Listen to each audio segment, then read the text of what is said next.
Hi, this is Tim Morris with Times-Picayune and NOLA.com, and I'm here today to talk about non-disclosure agreements.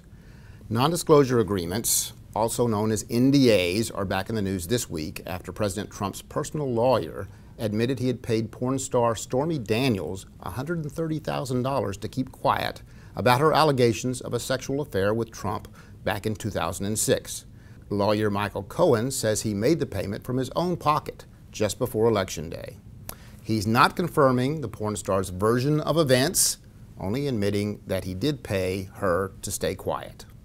Daniels says that means the NDA she signed is now null and void and that she is free to tell her story, which includes allegations that she and Trump began the relationship about a year and a half into his third marriage as Melania remained at home with a 4-month-old baby. The legal wrangling is likely only just beginning, and you're going to be hearing a lot more about NDAs very soon. What is an NDA? It's an agreement, a legal contract, generally between two parties, that guarantees that one or both parties will not disclose certain aspects of their discussions. It flows from Ben Franklin's famous quote that 3 people can keep a secret as long as 2 of them are dead. NDAs are fairly common in many business settings as a way to protect trade secrets and other confidential information. Items can include the formula for a new miracle drug, software for a new missile defense system, or even the secret recipe for Popeye's fried chicken. If one of the parties breaks the agreement, the other parties can usually take legal action, which can include financial penalties, dismissal from employment, or the voiding of a proposed contract or partnership. Stormy Daniels, for example, says that the voiding of this, the lawyer speaking out about it, now clears the way for her to tell her story, probably for pay.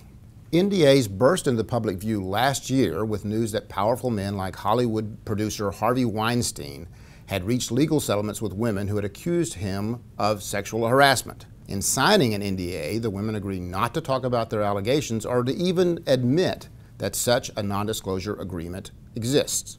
Closer to home, you may have read that New Orleans Mayor-elect LaToya Cantrell required members of her transition team to sign non-disclosure agreements. Now, why would an elected official want to keep public discussions private? Well, that's a good question. A spokeswoman for Cantrell said it was actually intended to give people the opportunity to talk freely and openly, to be brutally honest about their assessment of various departments. It's not clear how those agreements will play out as Cantrell converts those private conversations into public policy and how she might seek to punish a volunteer who violates an NDA. And as the Stormy Daniels case proves, it's not easy to enforce complete silence once word of a non-disclosure agreement has become common knowledge. It turns out that 3 people can't keep a secret, even if they all have NDAs. I'm Tim Morris with NOLA.com, the Times-Picayune.